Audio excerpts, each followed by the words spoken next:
where she holds the position of Assistant Professor of Black Feminisms in Canada at the University of Toronto Scarborough campus in the Department of Historical and Cultural Studies. She is the author of Policing Black Lives, State Violence in Canada from Slavery to the Present, and Rehearsals for Living with Leanne Betasumaki Simpson. And she too is a member of the No Pride in Policing Coalition. We had a fourth guest who was supposed to be with us this evening, Monica Townsend, but due to death in her community, she was unable to be here today. We send our love and care out to Monica at this time. Bree, we would like you to start. Thank you and welcome.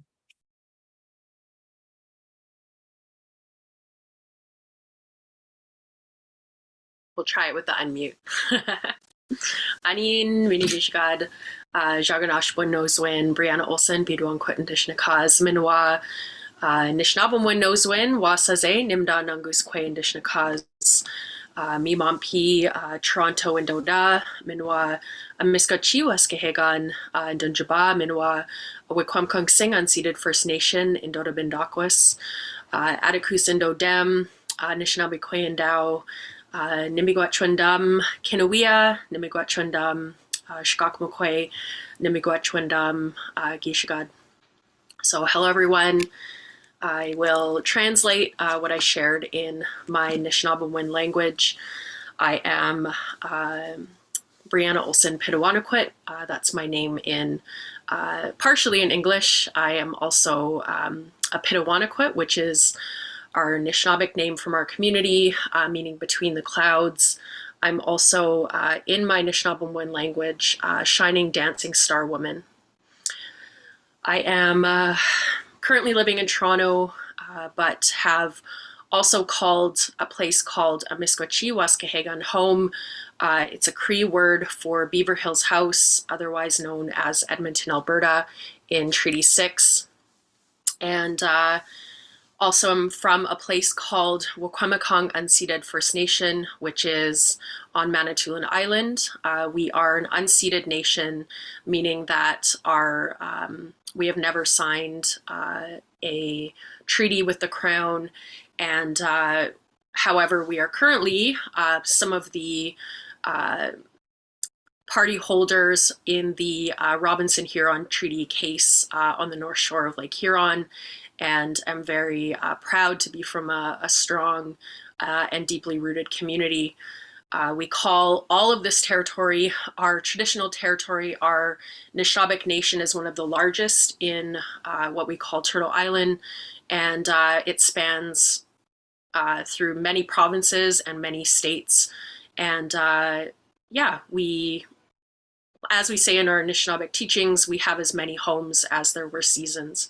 So we lived all around the Great Lakes region.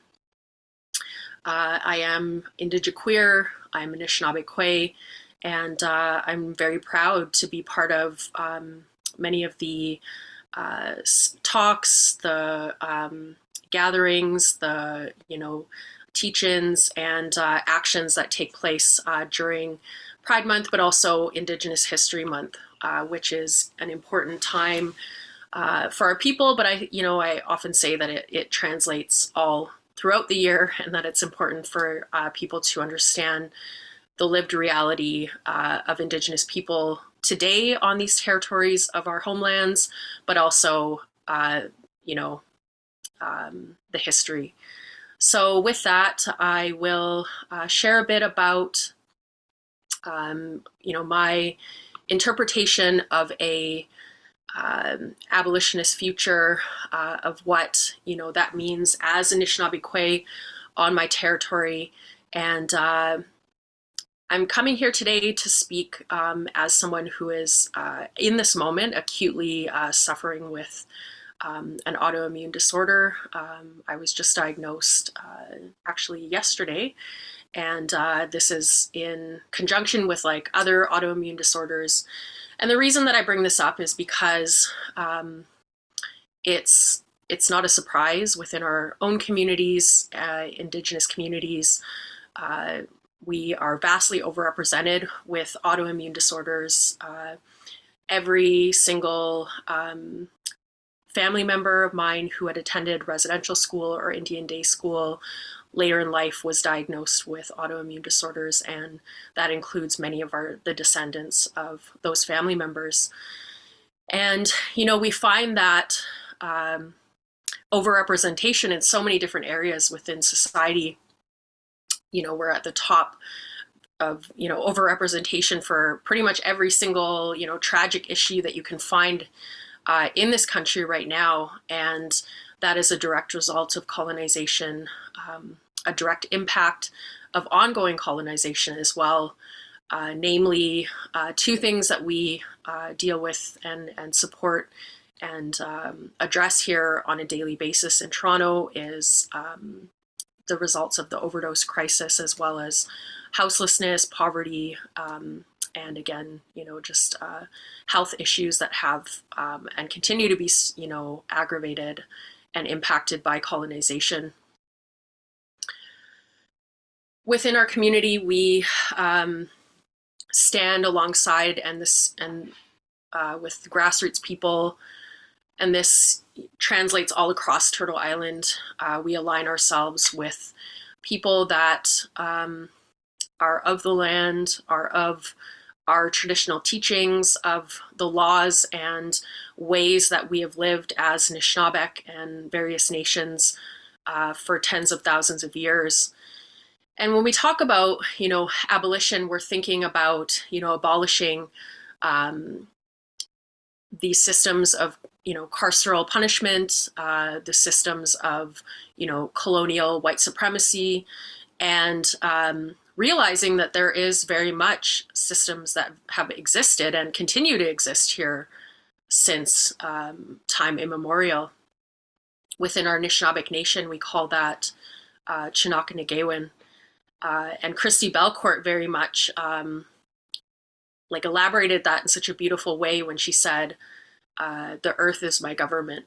And knowing that those laws translate, above and beyond these English, British common law, which is the current system that has supplanted itself here and very much continuously, violently displaces our traditional ways.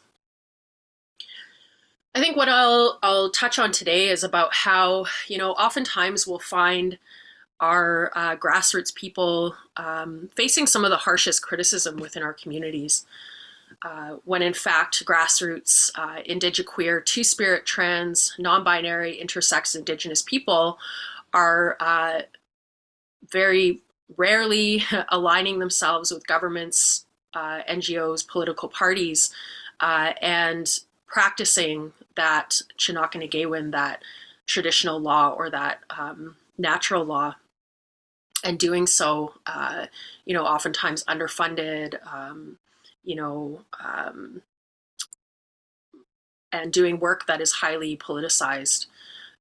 And one thing that I'll touch on as well is the, some stories in relation to kind of what's going on now here in Toronto.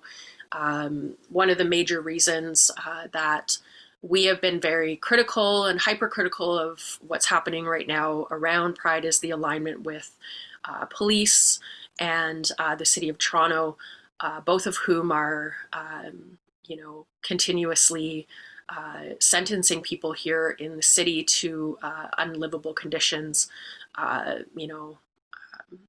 impoverished conditions where people are finding themselves houseless, and many of those people are folks that are struggling with, intersections of disability, substance use, racialization, Black and Indigenous people very much overrepresented in those areas. And it's just so interesting because within our own culture, we have a real kind of guideposts as to what houselessness is and what it means in relation to our community. So my late cousin, he recently had just passed away at a very young age, but he would tell stories about, our uncles and when they would talk about coming to Toronto in the 70s and about how everybody just slept in parks in the 70s. Like they would just come to Toronto and go sleep in a park. Like you didn't need accommodations, you didn't need a hotel. It's our traditional territory. Just pull up and go sleep in a park. And my uncle would say, you know, they had the audacity to call us homeless, and that we weren't houseless, that this is our homelands. And you often hear older Indigenous people referring to people living outside as campers, and not saying like, you know, that they're homeless, that they're actually just campers, that they're living outside. Very recently, I came across like you know, there's kind of the recipe for disaster that we see within the city time and time again, of where you know, the city pits the campers or people living outside against the people in the community. And you know, we see that NIMBY you know, nature come about, you know, not my backyard. And there's a petition going around right now in regards to our own neighborhood here. We live adjacent to the village and Cabbagetown, in a park that has, you know, become another site of where people just have ended up for many very tangible reasons. One of them being the lack of affordable housing in Toronto, and you know, the NIMBYs said, how dare they live in these parks rent free, and as if the plight of your neighbor wasn't the reality of it being so absolutely impossible to live in Toronto right now because of the cost of living, but the fact that people weren't paying rent, you know. And the reality of this as Indigenous organizers, and we see this very often in our own communities, is that Indigenous organizers ourselves are finding ourselves in precarious conditions. The very first year of TIER, the founders, including myself, were houseless for several months due to a hate crime that we experienced. You know, and that anyone really can be, you know, can find themselves in those conditions. And you know, this capitalist ideology that you know, how dare people live outside and not pay rent, rather than how dare the city continue to create these conditions that are so completely impossible to survive in. And this is something that has, again, been the very root of this territory unto itself. There was the land acknowledgement in the beginning, and you know, recognizing that that treaty, Toronto itself was I guess founded based on the Toronto Purchase, which in itself was theft of Indigenous land, and the you know, manipulation and lies that went into that that shady deal, where they were able to purchase the whole of Toronto for $11, 11 shillings. So, you know, recognizing that everybody, including the NIMBYs, are living here in Toronto based on theft of Indigenous land, and again, the ongoing displacement. And what you'll find right now is that, you know, a vast majority of the people that are living outside are Indigenous or racialized, and that has very much been, again, you know, compounded by like the immigration laws that they've, you know, are just continuously, you know, just hurting people with, and the idea that this is their land, and that white settler notion. You know, NIMBYs, and we have to look at, you know, the idea that NIMBYs have also created the philosophy, have created this philosophy that actually gave rise to the RCMP to regulate Indigenous people under the guise of civility. You know, how dare they live outside? How dare they live next to our forts? How dare they, you know, how dare they live? And that it was very much rooted in property and the violence of protecting one's property. And you see that notion come up again and again with city parks. This is the same system that gave rise to charity, the idea of charity. White women appeased their guilt, rooted in underlying notions of white supremacy, without addressing the actual social conditions that created those, unlivable conditions for people, and people being Indigenous people at the time. So, we have to recognize the histories of the systems that we take as normal today, that we consider, cornerstones of our community and our society, and, breathing life into the grassroots, into the radical organizers in our communities. And, and I said yesterday, 2 years ago, it was one park. The next year was another park. This year, it's another park. And I said, 5 years from now, in a city with these unlivable conditions on stolen land, it's going to be every park. And those are the, conditions that we are living in right now.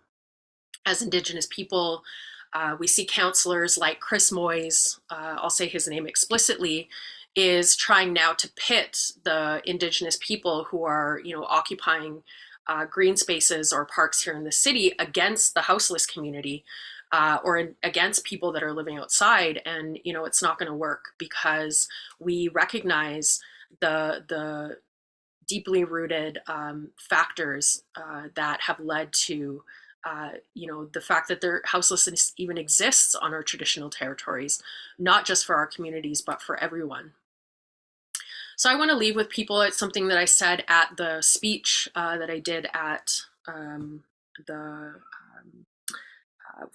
flag raising event where we did the No Pride in Policing action. It was that, we at any point in time can come back to those traditional laws that Indigenous people hold on these territories that have existed here for tens of thousands of years. This is not a lawless land. This is not a place without, values and beliefs.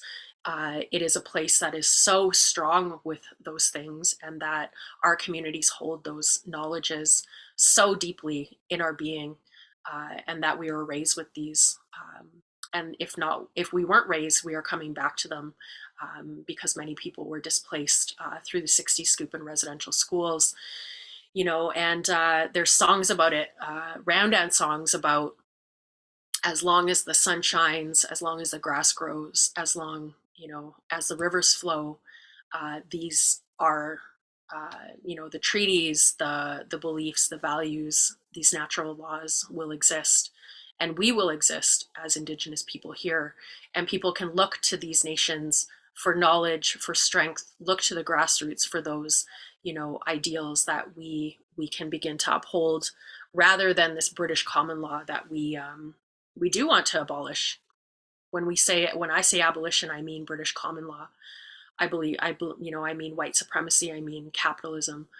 So, solidarity, and looking to Indigenous liberation as our a future that I want, a future that I want for my son, a future that I want for my future children, and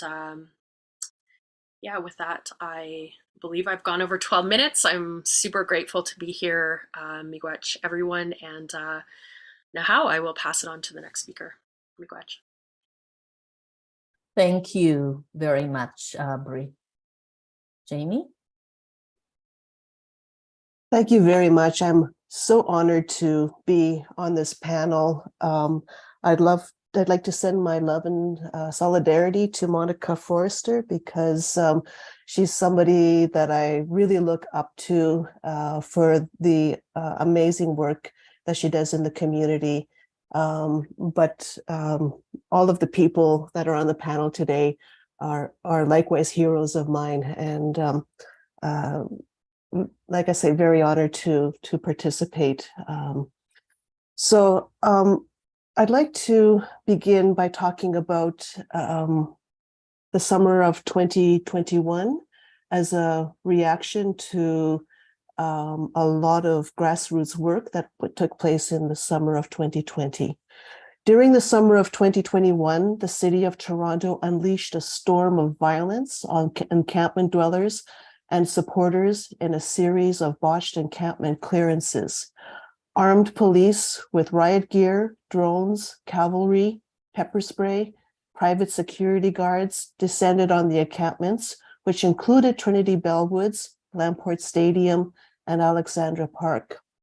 2 cops were photographed wearing thin blue line patches, a white supremacist patch to signify the importance of protecting the nation from quote unquote chaos, meaning the queer and trans, Black and Indigenous and racialized damned.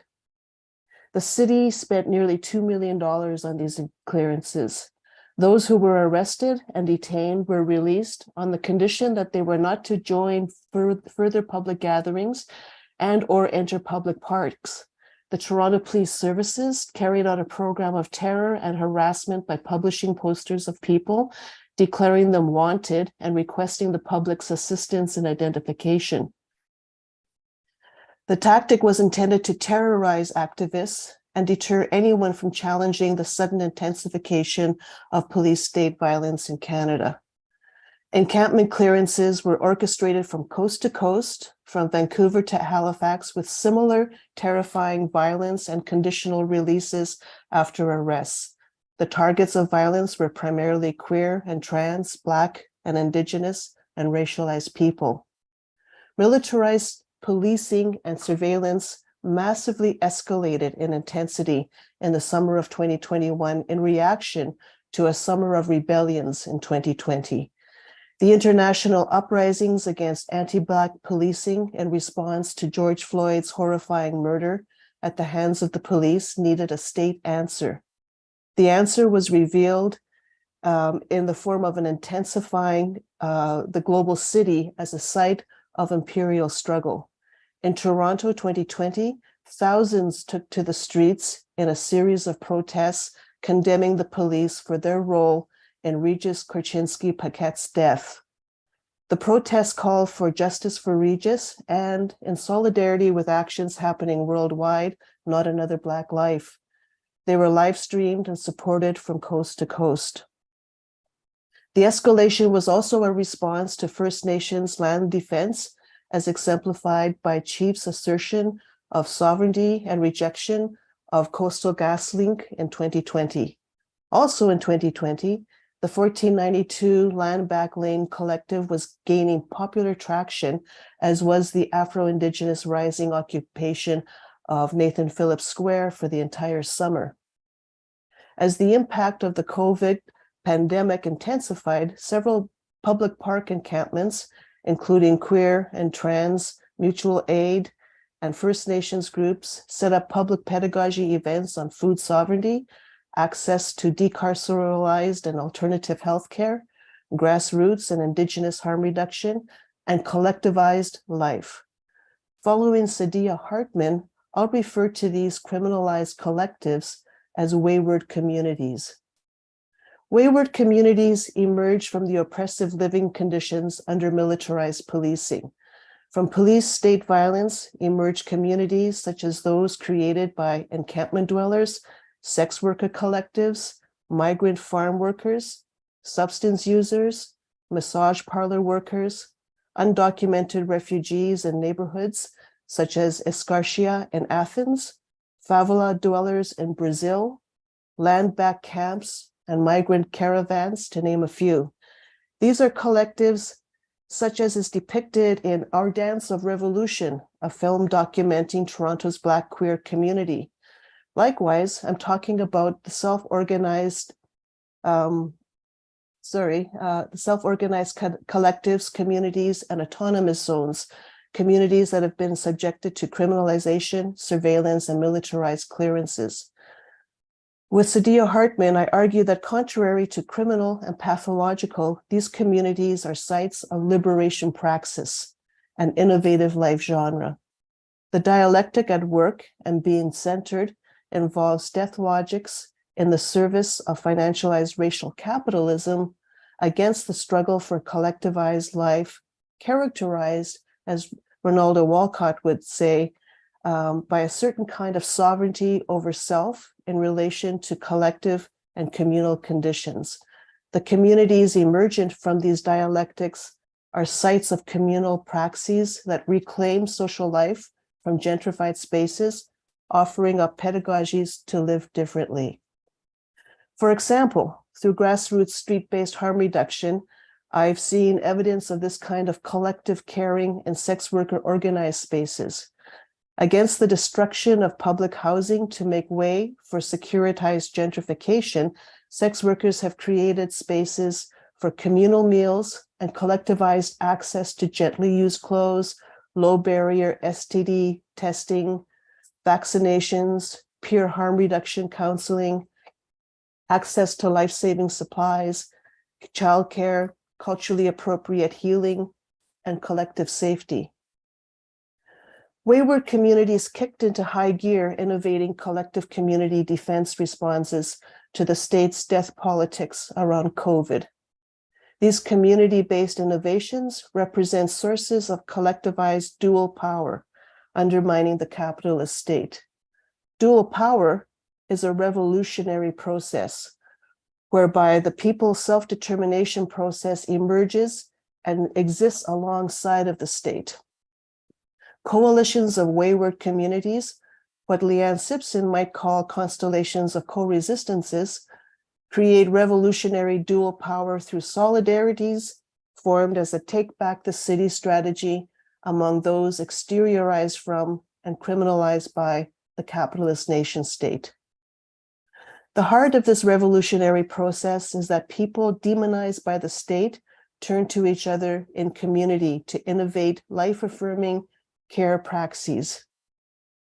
Paradoxically, this wayward revolutionary process is made stronger rather than weaker by virtue of being rendered as disposable and therefore not deserving of state services such as housing, food, life-saving harm reduction. And like dual power autonomous zones such as the Chiapas, honoring life through collective Amy, we lost your audio. Can't hear you. How are we doing now? I can hear. Yeah. Me too. Free here, I can hear. Yeah. I am also hearing as well. Yeah, I can hear her fine, so it might just be you. Rajan? Rajan, how should I continue? I'll message Chris on this side and work out the audio. Okay, Okay, should I carry on? Yes, because the ASL is hearing you and I'm hearing you, and that's critical. Okay. I'm almost done. Thank you, Rajan. Thank you all. Thank you, everybody. So like autonomous zones like the Chiapas, honoring life through collective self-determination is chosen over state violence.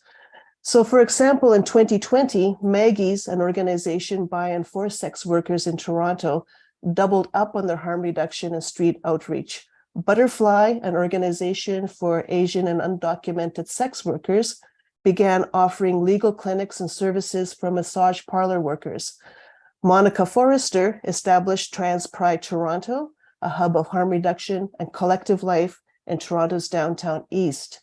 Brilliantly, Maggie's also set up a series of low-barrier COVID vaccination sites in strip clubs in the downtown east, a grassroots collective initiative that allowed those without health cards or citizenship to receive vaccination. Toronto Indigenous Harm Reduction, and we heard Brianna tonight, an entirely queer and two-spirit collective became established through the work of Brianna, Olson, Pitawanakwat, and Nanook Gordon, and volunteers. And as frontline services were rapidly shutting down amidst COVID-19 pandemic, the Toronto Indigenous Harm Reduction began offering basic needs and critical health support, COVID-19 testing, harm reduction, and many other things, traditional food, expressive arts, and ceremony. And food justice networks that had already been established grew stronger in response to massive insecurity brought about by the pandemic. For example, the Black Creek Food Justice Network became much more vibrant and continues developing strong coalition politics with migrant food workers and the Jane and Finch Community Action Committee and other groups. Food justice to this network entails understanding the connections to capitalism, policing, and criminalization of race and poverty. In short, grassroots networks dedicated to food justice, harm reduction, street and encampment health access, and mutual aid have cultivated politically sharp abolitionist politics, challenging colonial, racial capitalist policing, and providing alternative visions of collective life. In 2020, we witnessed the growing traction of grassroots networks, coalitions, and dual power capacity, solidarity building within Toronto and in solidarity with movements nationally and internationally, calling for defunding and abolishing the police and all policing institutions. At the same time, global cities have emerged as a critical and intertwined overlayer to what I will call, or what is called, new imperialism. New imperialism is built on histories of colonialism, and it's characterized by racialized, hierarchized arrangements of imperial and subordinate states. The goal is not to conquer nations for new territory, but rather keep subordinate nations in line and vulnerable to ongoing economic exploitation. Imperial states accumulate wealth by using the threat of white supremacist military might to shamelessly exploit and subordinate nation states.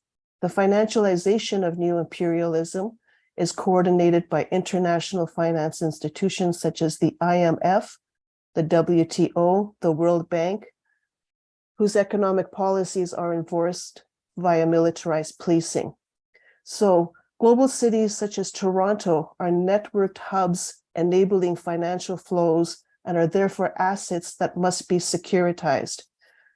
FinTech, or financialized technologies, including algorithmic innovations, are designed to securitize and extract from everything: a low-grade debt, a block of buildings, a municipal debt, health management, and therefore entire life systems, social services.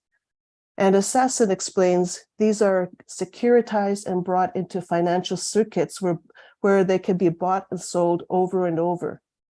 So financialized tech innovation also compromises the complex algorithmic technologies of surveillance and evidence-based policing, predictive policing, and so on for waging a domestic urban warfare against poor, Black, Indigenous, racialized, queer, and trans communities. At the same time, global racial capitalism has produced global cities as destinations for surplus populations, migrating because of forced dislocations resulting from capitalist-induced disasters, political crises, money crises, ecological crises, genocides, and petrol wars. In addition to concentrations of infrastructure critical to finance capital, the emergence of Toronto as a global city involved a few decades of neoliberal restructuring and austerity policies in the context of forced migrations to manifest fully as a segregated and hierarchized urban geography, a plantation city, which is also a securitization strategy. As a global city, Toronto has therefore become a site of domestic urban warfare against wayward communities. Global cities then have become concentrated sites not only of high-end smart infrastructure for imperial finance, but likewise concentrated sites of imperial and counter-imperial struggle.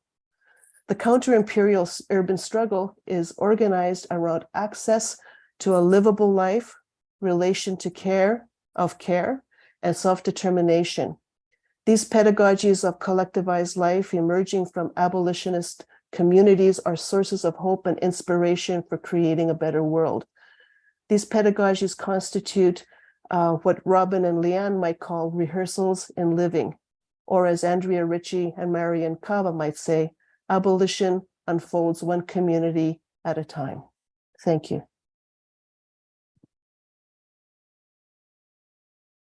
Thank you.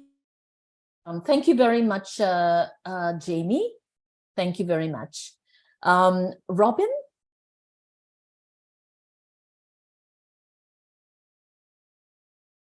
Hi, everybody. Thank you so much, Beverly, for the introductions. I'm so happy to be here with all of you. I also want to send big love and support to Mobica Forrester.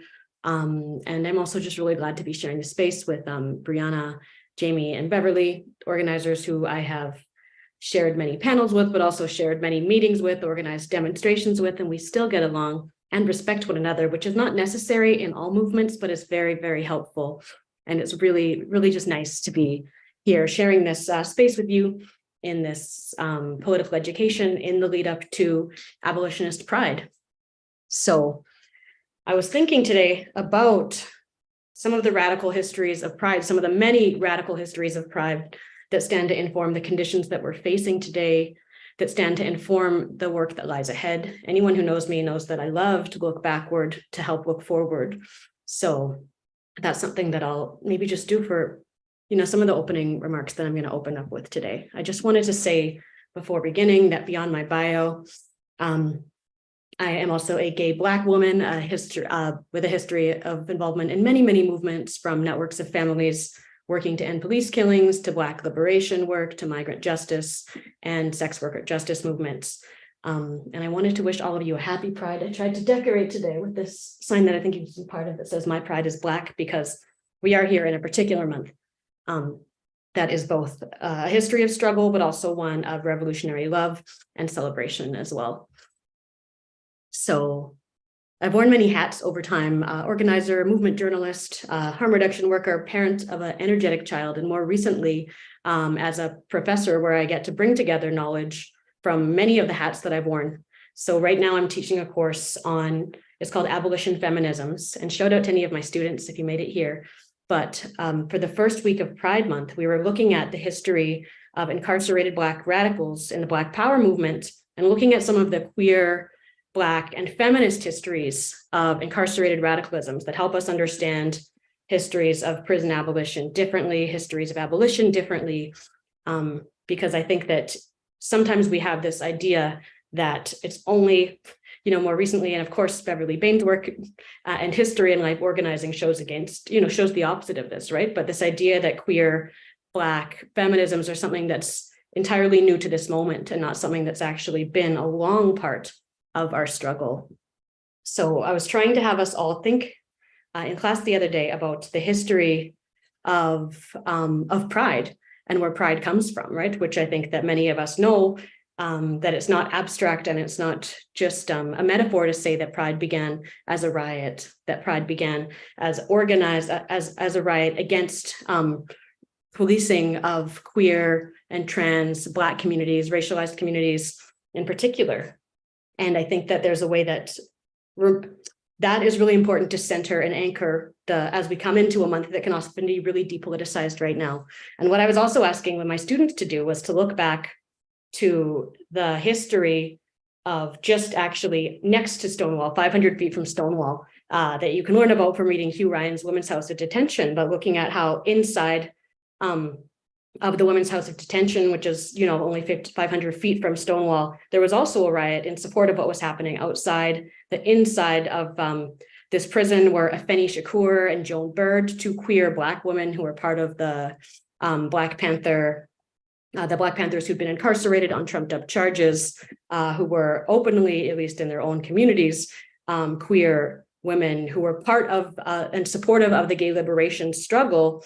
And in fact, also looking at how so many of the protests that continued, in and around the Stonewall riots were actually gay liberation organizers in support of the Panther 21, of Afeni Shakur and Joan Bird, and against prisons, right? So I think that the reason I'm bringing back this story, and the reason that I think this is important for us to remember, is that gay and queer liberation movements, Black liberation movements, have not been perfectly connected over time, but have been really important, though we know that there's been racism in the mainstream gay liberation movement. We know that there's been homophobia within some iterations of Black power movements. If we look together, we can see that there have been many historical moments, in fact, moments of immense and powerful global and transnational organizing histories in which our struggles were already together, right? So I think this is something that's really helpful for us to ground ourselves in as we come into these present moments, this looking back to look forward. And I had us do this little speculative exercise, which is to ask, what would Pride have looked like this year? What would Pride in Toronto, for example, look like this year if the kinds of real movement cross-pollinations that we saw in the heyday, the early days of gay liberation and Black liberation and Red Power and anti-prison organizing had not been sidelined and sort of pushed into separate margins, but it actually remained at the center from which our movement had maintained their focus. Now we know that many of the people involved in those movements, many of the queer Black folks especially, of course, were trying to do so, but we're saying, so what would happen if the entire movement had actually kept these ideas central? What would things look like today? And what we ended up coming up with, what people came up with, was this very beautiful vision where ideas around prison abolition, imagining worlds without reliance on police and policing were already widely understood and demanded by huge swaths of the LGBTQ community. That there could be a Pride that had no corporations and no banks present. That of course there would never have been police at Pride. That never would have been a question. The theme that they came up with for this year was solidarity and community care. And of course, I think something that's beautiful about that is that these are many of the themes that are, of course, part of No Pride in Policing's Abolitionist Pride, right? But imagining a different vision in which LGBTQ, Black liberation, and anti-prison movements had remained so anchored such that we could imagine a Pride where all of these, a large Pride that millions of people came to that brought together all of these ideas, where Marsha P. Johnson, Mobica Forrester, and others were central to the ways that we understand the history of our movements. So this is a speculative exercise, but I think it's one that's really helpful in grounding ourselves in these other possibilities of what might have been. And, there are reasons why this did not come to be. And one of those reasons is, domestic warfare against Black radical movements across North America that left many of our elders to languish for decades in prison and, locked up the next generation of people in the prime of their lives so that this could not happen again. We also saw the ways that particularly white cis and middle class gay communities abandoned many of the more radical elements of the communities they had originally been supporting, right? So we know that there's been ways where a lot of what we had been fighting for in different moments was pushed back to the side. But knowing these histories and knowing how they intersected is generative because it takes away from the arrogance of the present, where we say, we're finally connecting all the issues now, right? There's this arrogance where we can say a presentist arrogance if we look to different historical periods where we did and have connected long before, right? And it also grounds us in understanding that there's a lived history of thinking about LGBTQ history that is Black liberation struggle, that is anti-police struggle, that is anti-prison struggle, that is trans liberation struggle, and is anti-capitalist, that is in support of the environment movement. And that the times when our movements have been the strongest, when we were closer than we've been in decades to transforming not just North American societies, but the world, we understood our struggles to be linked and we acted as such. So the history of Pride and some alternative histories of Pride as a riot against police, as a queer prison riot in a prison holding primarily Black women and trans men and gender nonconforming people shows us differently and shows us another timeline that we can hold tight to. We know the dangers of what happened when we don't remember, right? So we can see some of the more mainstream reaction to when BLMTO protested at Pride to get the police out of Pride, which again is something that is such an incredibly successful and powerful event, but we know that it was critiqued by some parts of gay community saying that it was not a gay issue, right? As if these histories have not consistently, as if queer Black people had not been consistently on the front lines of many struggles, right? So it remains formative to look at the links that we inherit from people who have struggled before we do, as we continue to move forward in trying to reestablish some of the interconnections that we know that we were going to need if we're going to face the times ahead. So I think that just taking stock of the current moment, it's really important to remember that the way that the ideals of the mass Black, queer-led racial justice movement of 2020 have been so betrayed so quickly, even though so many people in our society have been transformed, really, I believe, by the idea that we could really create societies not only without policing, but that actually focus both financially and politically on building real community safety, right? But we still continue to see policing being forwarded as the problem, as the solution to every economic, social, and racial inequality that's structured into our city, into our country, including, you know, the rising violence against LGBTQ people that, of course, we're seeing around the world. Somehow increasing police budgets at Pride is seen as a solution for this, right? This shows us just the kind of magical thinking that has to happen to make policing be the response to anything, knowing that police have never helped Indigenous communities, as groups like No More Silence have made very abundant and clear, never supported racialized LGBTQ people, as Mobica Forrester's work in particular has made abundantly clear, even in the context of serial killers in the history of the Pussy Palace raids, right? So it still somehow becomes a solution, which goes to show the lack of political imagination and a real betrayal by those at the helm of leadership positions. We can see that the rise in violent incidents on the TTC, even though we know that people who are poor, people without housing, who are most impacted by violence, including police violence, policing is still somehow being brought into the solution as is actually cutting TTC service, right? People have nowhere to live in public parks, living in encampments. Again, police is the solution. Indigenous communities defending their own land, whether that's 1492 Land Back Lane or elsewhere. And again, policing is the solution in the context of an ongoing defunding of mental health supports, community shelters, some of the only people getting pay increases that are decent. And again, of course, are the police, right? So it shows us what happens when nearly any community that we can think of who's experiencing marginalization, who's experiencing really being pushed out systemically by our society through anti-Black racism, through ongoing logics of genocide, all of this, policing becomes the way to manage every issue. So I think that Jamie and Brianna have spoken so beautifully about alternative visions for safety.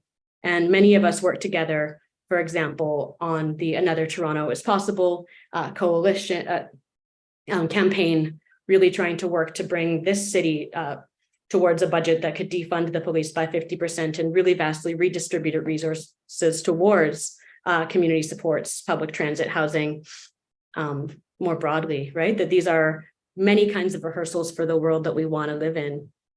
And I know, Beverly, you wanted us to speak just a little bit to what is happening in the present or what needs to happen in the present. And I do think that we are not in the kind of revolutionary moment that we experienced in 2020 when there were thousands in the street every day. But I think that in what I try to think of sometime as the in-between times, this is a really important moment to be making these kinds of connections, to be talking across movements, to be doing political education such as this, to be trying to heal old conflicts, to maybe start campaigns with people who you may not even agree with, making connections between the different kinds of attacks that we're seeing from the right, whether that's on trans people, against the environment, against people without housing, that get us ready for the next moment when of mass mobilization, right? So this is that kind of boring, unromantic time of that kind of connective tissue work. And I do think that we don't see it in the media because it's not sexy and it might not be out in the street with thousands of people, but it's really important and valuable work. And I think that for people who are feeling despondent, getting involved in the grunt work of boring in between time movement work is something that's really important that anyone can take up and really ought to in a time like this. So let's see. I mean, the last thing that I think I would want to close with, I don't want to go over my time, is just to reinforce that we're going to need to figure out how to defend our communities against ongoing attacks from the right, working to build more livable futures in a time when we're also seeing, mass forest fires like we've never seen in flood. So I think that it's a really important time to try to stay, motivated, even in a time of lack of motivation, because this is a time that's probably going to ask more from us than we could have realized. So I was always thinking with the words of George Jackson, and these words, they were said from prison shortly before he was assassinated, but they're still so resonant today, even though now it's been almost 40 years since his death. What he said, settle your quarrels, come together, understand the reality of our situation, understand that fascism is already here, that people are already dying who could be saved, that generations more will live poor, half-butchered lives if you fail to act. So I think in one way, these words are trying to bring to light the severity of the situation, right? The fact that we know that there are countless of people being harmed and suffering unnecessarily, but it's also, I think, bringing up another world that is dangling before us, thinking about the words, people who are dying, who could be saved. It's not only a loss, right? But it's a call to action and a reminder to that the many, many, many people who could be saved by collective action. It's a call to not forget the world that is still possible and the many worlds that are still possible. So in a time that we live in, which is one of enormous responsibility, we're inheriting many of the struggles. And I spoke to some of those, the legacies left by Afeni Shakur, another queer Black woman who were political prisoners, but so many other people who've been part of the struggles in the years that came before ours that we are inheriting to take up or ignore as we move into the years ahead. So the only one thing I would want to really leave us with is a reminder that there's nothing that's natural or permanent about the way that things are, and that our communities today are organizing on the front lines of so many forms of harm that are less than 500 years old, right? Whether you look to the prison as it exists today, the kinds of policing as they exist today, the kind of imperial ecocide that has transformed, the built environment, that none of these things are immutable, that absolutely history shows us that none of these things are permanent. They're very contemporary, in fact. So whether it's the struggle against Cop City in Atlanta, where there's a plan to cut down historic forests, to put a police training center, where Georgia State Patrol recently killed gender nonconforming Grita, an environmental activist who was, with their hands up. But these people are on the organizing a week of action that's coming up, these incredible campaigns, right? The struggle to abolish CIRG, the RCMP's Community Industry Response Group. Our communities are really everywhere, including many of the people today on this panel on the front lines of so many kinds of organized violence, because we believe that these are not permanent. We believe that we have the capacity, whether it's in our lifetime or another one, to try to actually build the world that we need to live in this present moment. So as we're here together in Toronto on the lands of the Mississaugas of the Credit, the Anishinaabe, the Chippewa, and the Haudenosaunee, and the Wendat peoples, we're steeped in so many histories and presents that tell us that there are other ways of organizing land under original stewards that precede and inform the present and our future of what is possible. We all come from different political histories that show us that there are many other ways that we have tried and will continue trying to build new, more livable worlds. So what we really have to do is come together and to hold tight as we try to step into whatever the next steps ahead may be. Thank you. Thank you, Robyn. Thank you to all our speakers. We got a full, comprehensive, rich sense of what abolitionist futures should be, what it is, what are the conditions we are dealing with. I mean, Brianna opened up speaking particularly to her present situation in terms of her autoimmune disorders, which of course is very much connected to colonialism, is connected to the ongoing destruction of our environment, of our everyday. It's connected to the ongoing, homelessness, poverty that's impacted by colonialization that Indigenous people live through, but also spoke very clearly to the fact that grassroots organizing is where it's at, that it is with grassroots organizing that we are able to counter this attack, considering it's coming from masses of people who see people living in the parks as invaders of those parks. We see the city clamping down through securitization and surveillance, right? And as Brianna tells us, that the parks and the land are Indigenous land, yet these lands are capitalized, they are securitized, and what is required is abolition, the abolishment of white supremacy and capitalism and colonialism. And Jamie took us through speaking to global cities and the way it's financialized, but more importantly, the kinds of wayward activism that we are seeing, not just here, not just locally, but globally. And she spoke to other places where she saw that those kinds of actions against fascism, against securitization, against financialization that are taking place internationally and globally, and the kinds of work that grassroots activists in this city continue to do as a way to defend each other, but also to preempt some of the vociferous violence that continues to impact our lives, right? The waging of war, on our cities and our indigenous and on indigenous Black racialized poor people and those who are the most disenfranchised, right? And using that, through financial technology and the way that's being innovated, and the conversation that Brianna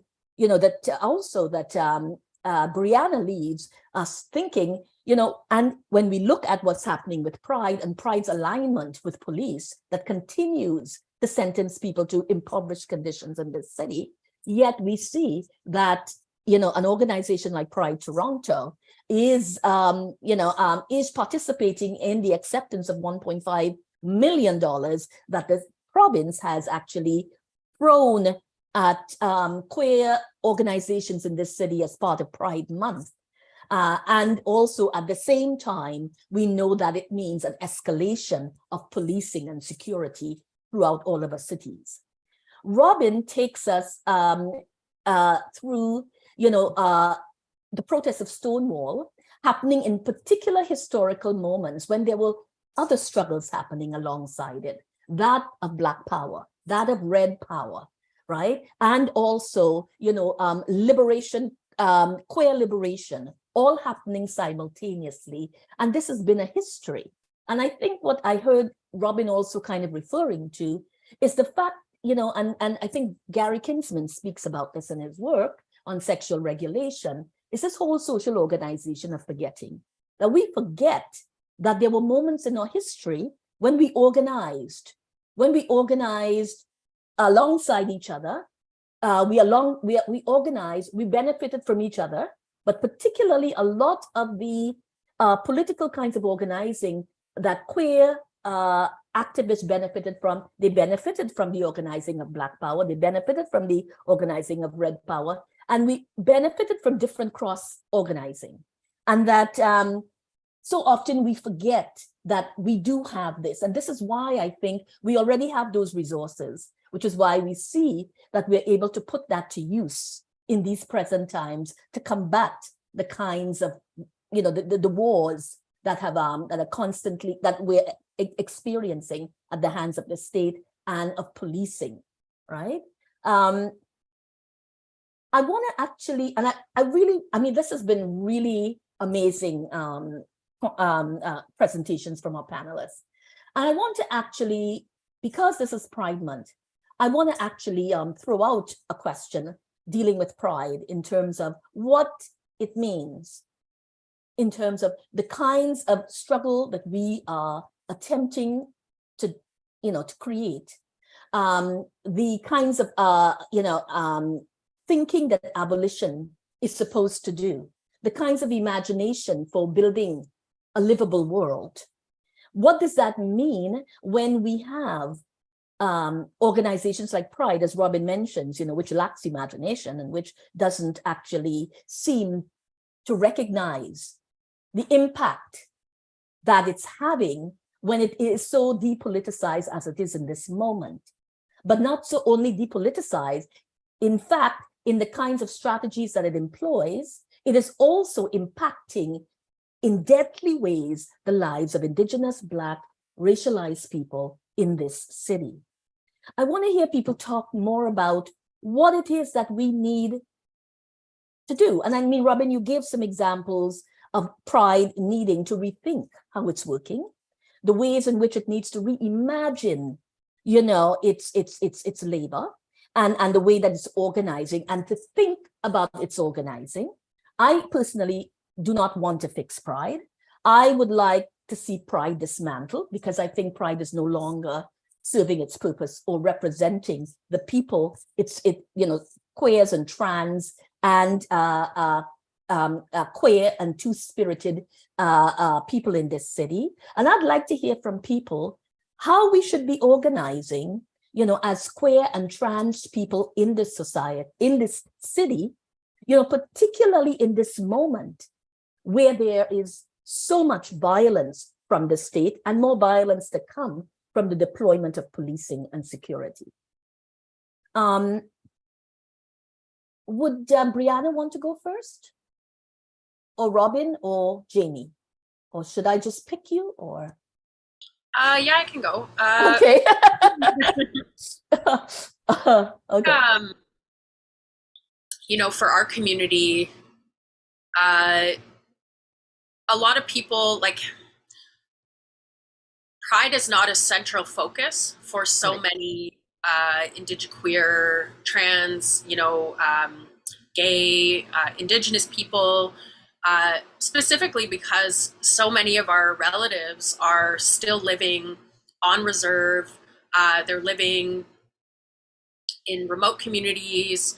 They're living in situations where they may be displaced from their community and are living in, you know, situations where they feel unsafe as a queer person, and that in those spaces that there really isn't, you know, and I often feel that Pride is something that's so disconnected from like the lived realities of our people on a daily basis and the struggles that we face as grassroots people and people that are, you know, potentially on the front lines on a regular basis or organizing in the background. That the idea of, you know, it feels, yeah, it just feels really out of touch. And the fact that, you know, once a year it'll come around and we get to revel in, you know, whatever, you know, this highly funded, you know, events that happen. And the rest of the year that there's just like nothing. It feels like such a vacuum that is filled by everything else that everyone is actually doing day to day around survival. And, you know, when we're talking about the lived realities for Indigenous queer people, for Indigenous trans people, for, you know, our people that are potentially here or out of the city, like it doesn't factor in. And, you know, I'll speak for myself, is that I think there's maybe 2 years that I participated in any Pride. One was in Albuquerque and one was here in Toronto. And I never participated in Pride again because I was treated very poorly. I was treated,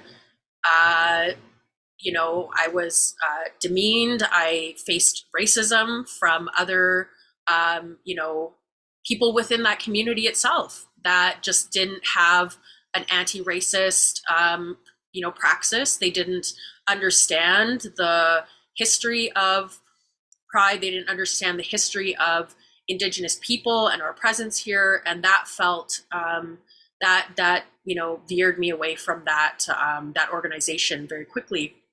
We saw again, like the continuous, you know, misappropriation of money.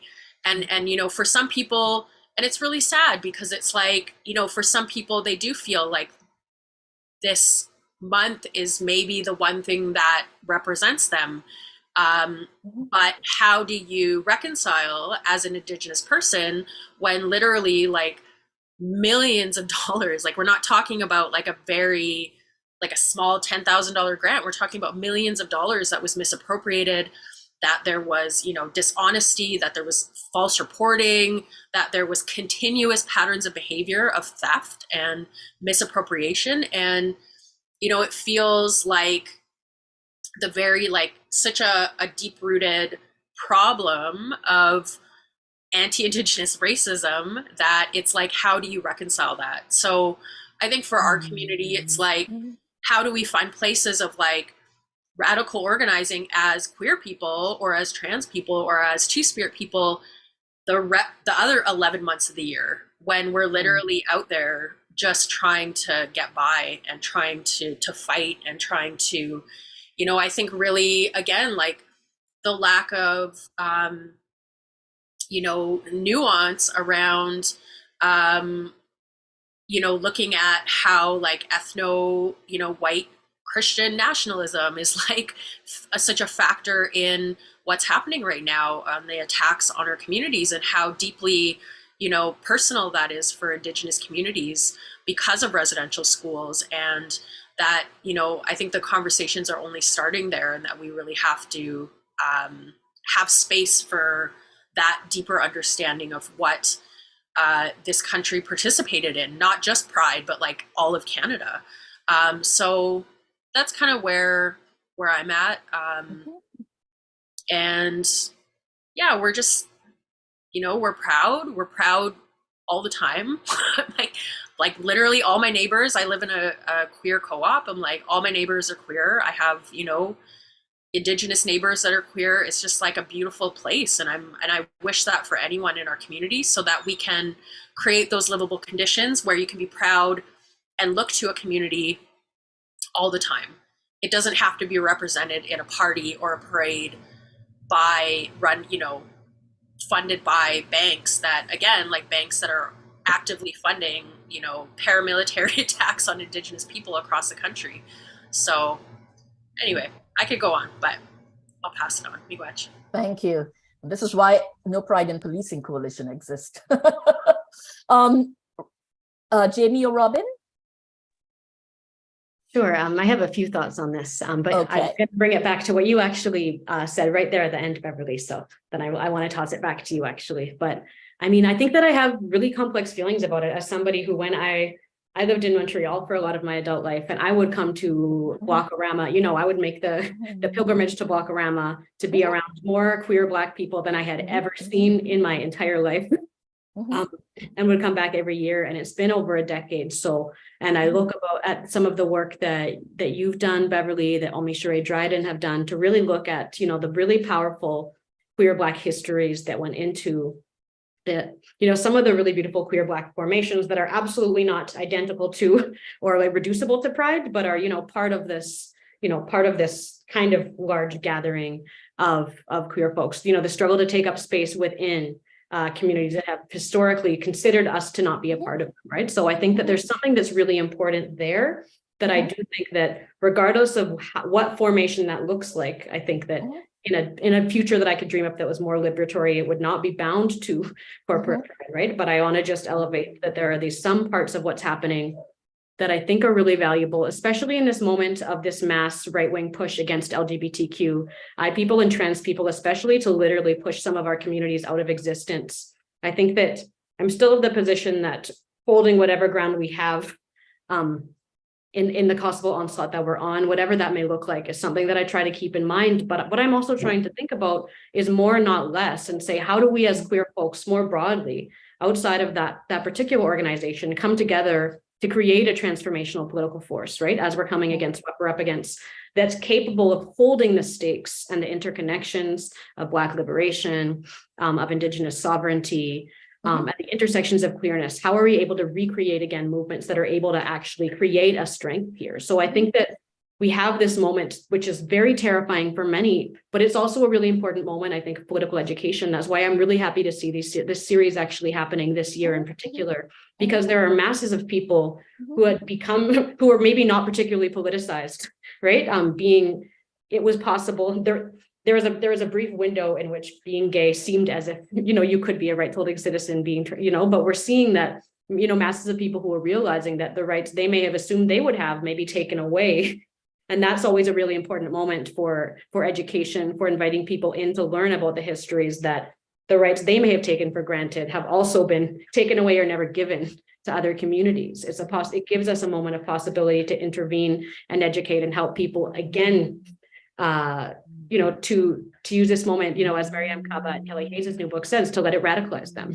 Right. So how do we use this moment of right-wing radicalization against our communities to re-radicalize our own communities, to remember the histories that we come from that have been organizing not only against police and policing, but also against vigilante homophobia, transphobia, right? So I think that these are some of the bigger questions that I'm starting to ask my own self in terms of what's it going to mean for us to defend our communities given what we're up against, and what this might mean for people who didn't realize that they might find themselves on the wrong side of the police when they may have supported policing in the past, right? So I think that's something that gives us as much as it's terrifying, also gives us something and provides some learning moments and provides some kind of moments for possible transformation. But what I wanted to say, Beverly, your answer to that was NPCC Abolitionist Pride. And I think that's it, right? One of the answers is to create alternative political formations, right? Exactly. You know that you're not on the agenda, but I think that if you wanted to take this moment to talk about, why we're here, what is Abolitionist Pride? I think it's something that really is an alternative, a living alternative that we're all part of right now. So I just wanted to. And I'll come back to that at the end, but I just wanted to say one thing about us taking space in Pride. And here you're talking about Blockorama, right? And in the form, that's organized by Blackness Yes. That would have existed with or without Pride, because that was formed long before it was what it was today. And it was formed by Black queers, the Black Women's Collective, AYA, the men from AYA, and it was extremely political when it was formed, right? It was a political event that also, engaged cultural participation and cultural pieces. And I guess the question becomes is when you become part of a larger contingent that is so overwhelmed by corporatization and by capitalism, you lose that space that you once created. It becomes enveloped in ways in order for it to exist. In terms of its central politicization, that gets lost in something much larger. So that would be my response to that piece. But certainly, in terms of, what we, in terms of, Blockorama and Blackness Yes, that would have existed with or without Pride. And in fact, Pride actually depended on us as we grew bigger and bigger in terms of not only bringing Black people together, but bringing racialized people together, right? And so I think what always happened is that Black people's lives get usurped. And there was moments when we were disappeared during that Pride, and when certain aspects of our lives were actually being played out in those spaces without our bodies in those spaces. So we see how, and the politics then gets eroded in that process, which is why, Abolitionist Pride that is organized by No Pride in Policing Coalition is so critical, because what it is meant to do is to, to remind us of the politicization of, the queer movement, of the way that Pride has always been political. It has always been about our freedom, our liberation. It has also always been about building relations, which is what NPPC is. And I'm going to go to Jamie because I want to ask this last question of all three of you, which I think is really, for me, as we're having discussion, is really critical. And everything that you have said in terms of how we need to think about building is how then do we, build relations? Robyn, in yours and Leanne Betsmasaki Simpson's rehearsals for living, you said something to Leanne and I want us to kind of speak to that. You said, Leanne, how are we going to live, right? There is no going back. And you said that in the chapter on home space. How are we going to live, right? And I asked that question because what No Pride in Policing Coalition is also about is about thinking about how we live, right? How we create. I mean, it's what abolitionism is. It's what abolition is. It's not only what we take apart, but how do we build? And you all spoke about the different kinds of mutual aid and the different kinds of projects that activists have taken up. But how do we live in relations with each other as Indigenous, Black, Afro-Indigenous, racialized people, white people in this, on these lands? Because I think that's something we have to talk about. And I'd like, I'll start with Jamie, since you haven't spoken with that, and I'll ask Brianna and Robyn to please speak to that. Well, thank you. And I'd like to start by saying that I would like to see Pride Toronto, which I call corporate pride, dismantled for all of the reasons that, have been articulated here and other teach-ins. I think when you have such a huge corporate entity as corporate pride, and you're trying to create something that is kind of like a globalized space in terms of global pride, you're really building into all of these politics of globalization that I was critiquing as becoming a hyper-securitized entity. And so I go back to what Ree was talking about in terms of the importance of feeding the kinds of futures that we want to create, the kinds of rehearsals for living that we want to have from grassroots collectives. Corporate pride is basically a magnet for a lot of funds coming from the federal government, coming from the city, and as Tom Hooper has brilliantly, exposed, those funds have been misappropriated.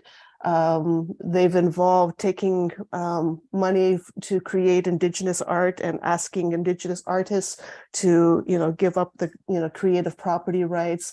There's been, a tremendous amount of corruption and so on. Grassroots collectives can have their own pride spaces, and abolition pride is a beautiful way to begin that process. But I do remember doing sex worker justice work, where a lot of the sex workers and the harm reduction that we were involved with included trans sex workers who did not feel comfortable in a pride that was, where police were included. And so, I think it's more than the case that we're talking about queers versus the police. We're really talking about, as Robyn was saying, how different struggles are integrated, and we're talking about liberation for everybody.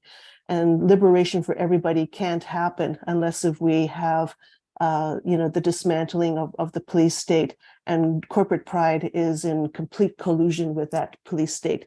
So I do think, the space that has been created by Abolition Pride is a beautiful space, and I'd like to see more of that.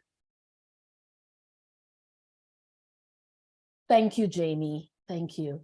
I'll go to Brianna and then to Robyn.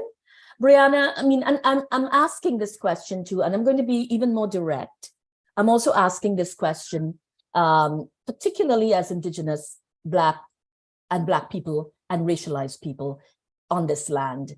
And, you know, how do we live so that we can create worlds that are livable, that respect the land, that respect the environment, that respect the water, that respect each other, that also acknowledge our histories and how we build relations together.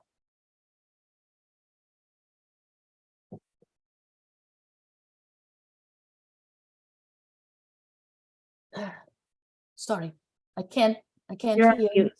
Sorry, your mic. There we go. Okay. The traditional values that we hold in our communities around queerness and Nij Manitowoc, the two-spirit ways, are so like inherent that even like the enunciation of them is something that is like new for our communities. When you talk to elders in our communities, even my own mother, it's just a given. It's just like a natural, normal way that we lived, is embracing the infinite diversity, including gender diversity, that existed as a reflection of the natural world, because the natural world is inherently queer. It is infinitely, you know, different and varied.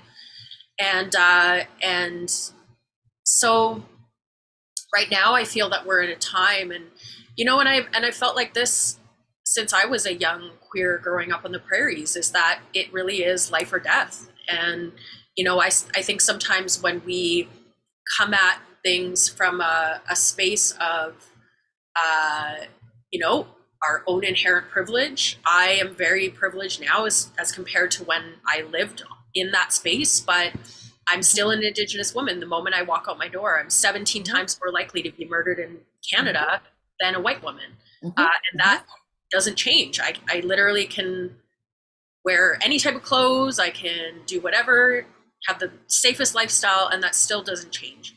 And I feel like that is very much the case right now for our communities, with the attacks on trans people, with the attacks on people that I love within my own community, with trans people who I call family. My partner is trans, the father of our child is trans. Like, we are in a time of life or death. And I think that we very much, again, like I appreciated what someone said about how there was almost like an illusion that we are like in an equitable world and everything's great, we're all gonna get our rights. And at the, you know, drop of a hat, it just changes, and we are now completely under attack. And I think that that very much aligns with the reality that us as Indigenous people have faced here since 1492, that we have to work on our solidarity because our lives depend on it. And it's very easy if we are in spaces where we are separate from that threat to not see that reality. But that is the reality right now for our communities, and that, you know, these relationships can be, I'll just share a teaching. This is what I'm going to finish with. So I have a word in our language called Wewene. It means like to walk softly in this world.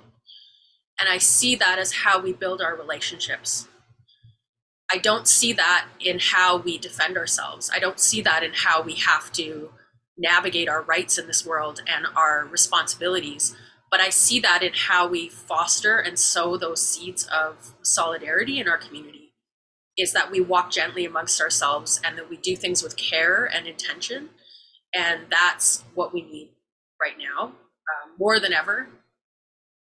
And that the future right now is not livable for so many of our people, under this, you know, paramilitary assaults, under the harm that police continue to inflict on our people through racialized violence, and through the alignment and the like actual, you know, allowing that they are, you know, creating for white, you know, supremacists, like white nationalism to just literally flourish. It is like the police are complicit. They're actually participating in it. So this is, again, I go back to the organizing that I started on the prairies. It is life and death, and that we have to remember that.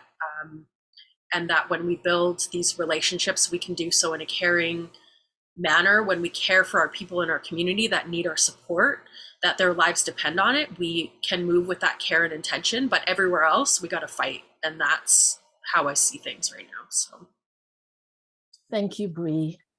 Robyn? Thanks so much, Bree, for sharing. Yeah, you really have given us a lot to sit with there. So I think I'll keep this part small because I know we're coming to a close soon, but this question about how we're going to live is something that is one of the undercurrents of the book that of letters that I wrote with Leanne, but it's also such a huge question when you are a parent, right? When you're teaching a child how to live in the world, how to be decent in the world. And I just think it's interesting how many of the things that we teach them are so much more applicable to the society that we live in. And what we teach children is often, unless we're really clear with them about the world that they live in, what we're teaching them is not really applicable to the world, right? Because we teach them, don't harm people. If you see other people being harmed, intervene. Don't abandon and don't harm, right? These are two of the things that are most important to how you teach a child to grow up to be an ethical human being. If you don't explain to your kids, though, my son's 7, people say you need to wait till your kids are a certain age. That can't be true, right? Because you need to explain. We live in a society that's not organized that way. The idea of don't abandon and don't harm, that's two of the fundamental structures of how Toronto works, right? We leave people who don't have access to housing, to transport, to getting around, literally abandoned by state structures, people being turned away from shelters every day. And then those same people are harmed. You have to show your children what's happening. Why is that person being moved out of the park who is just hanging out there in a sleeping bag, right? So we can say, we believe in the principles, don't abandon, don't harm. We have to fight for those, right? These are things that we have to fight for because we live in a society that doesn't do that. And I talk about that with my son all the time, but I think that much as you don't want to oversimplify the broader political world, I actually think that those basic principles are really what it means to think about what abolition is, to think about what kind of more ethical ways of living, of living in the place that we do, right? And some of it is more complicated. So this gets into, we're gardening, the land that we're on, this is stolen. We are stolen, right? You can't own land and you can't own people, but we live in a world where very powerful people have believed that and still do believe that, right? That these histories mean something to us. So again, trying to undo that. What does it mean to be in a place where the land is stolen? Whose land is it? Is the next question. And what is our responsibility then, right? As people who have been stolen as well, whose lands have been stolen elsewhere by the same people, right? So again, this brings it back to a kind of shared responsibility, a shared ethical, commitment to the future, and a kind of just taking seriously what it means to be a good person is all about what parenting is, but it's also about how to navigate actually in this world. One of the final things that I think I both am consistently reminding my son, that I also would remind, I think is some of the basic center of my work, is that people died, our ancestors died because they wanted us to be free. We might not be free in the way that they had envisioned, but we owe them something, right? And we owe future generations something as well. And I think that, again, just thinking about responsibility is something that is really what it means to think about what liberation might be, to think about what we owe one another, what we can collectively do, how do we interrupt the various kind of harms that we know are part of our society works, and how do we build a place that abandons nobody, right? So I think instead of getting into the nitty-gritty, I think there are so many really important movements that are geared towards exactly this issue, right? Whether it's people working in support of those living in encampments, whether it's the incredible work that Brianna is doing, and Mobica Forrester, that's every single day committing to this principle, don't abandon, right? What does it mean to take care of our communities? How do we push back the forces that are trying to harm us, right? So I think that for anybody who wants to take this seriously into their own life, right? There are so many, and Jamie, you did such a great job of illustrating this as well, the grassroots organizations that are on the very forefront of don't abandon, don't harm. They're all across our city. If you're tuning in from, from elsewhere, for those of you who are listening, there's no way that there's not,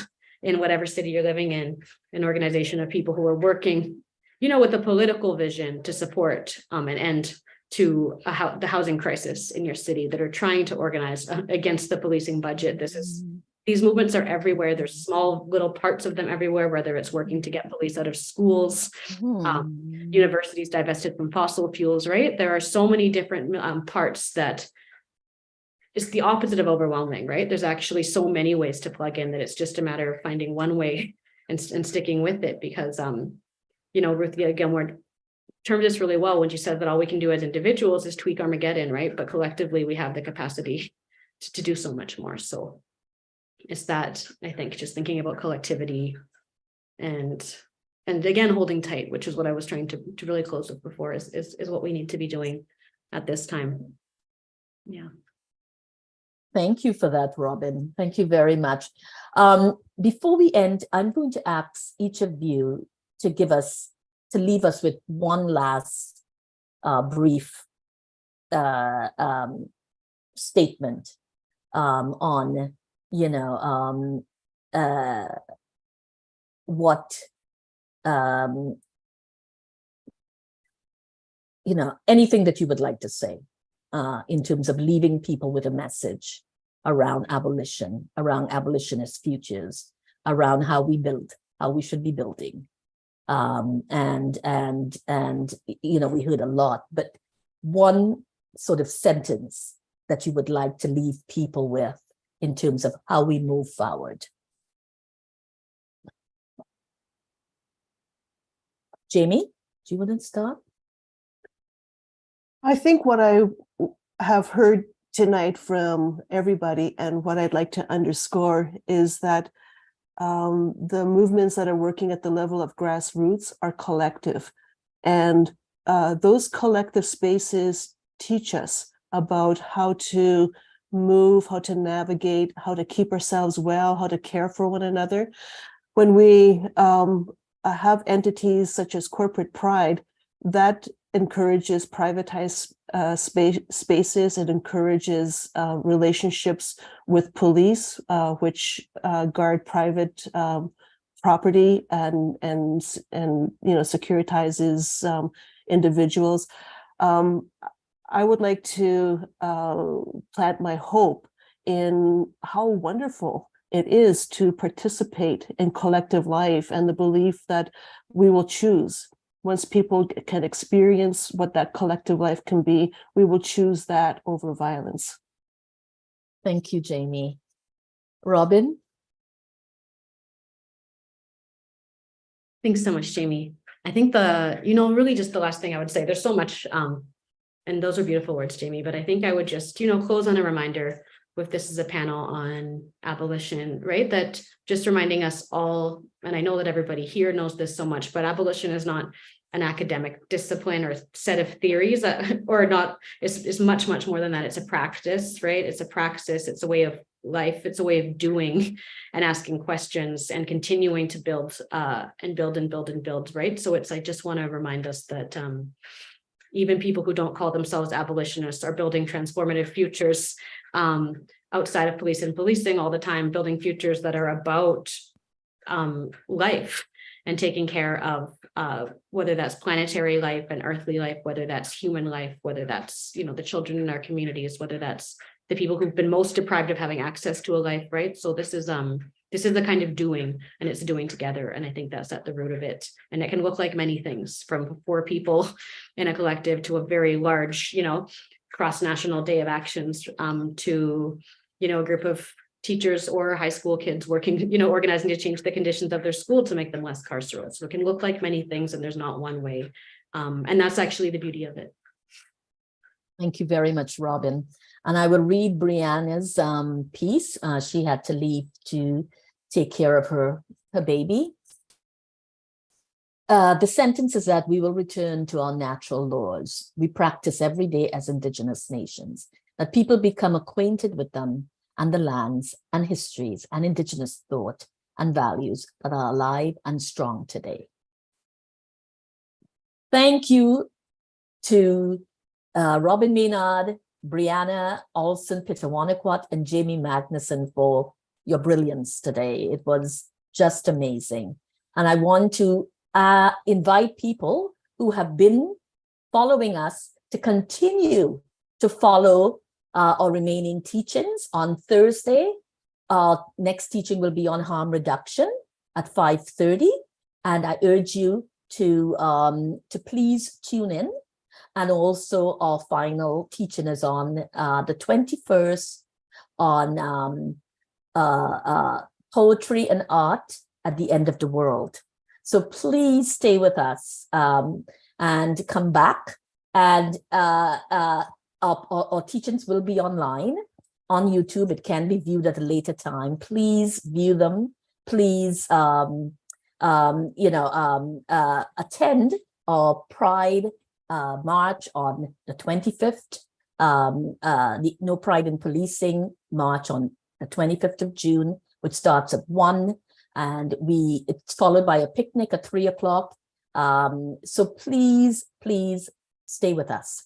Thank you to our interpreters, Chris and Alex, and again, thank you for being with us this evening, and thank you to our amazing panelists. Good night. Thank you so much. Thank you.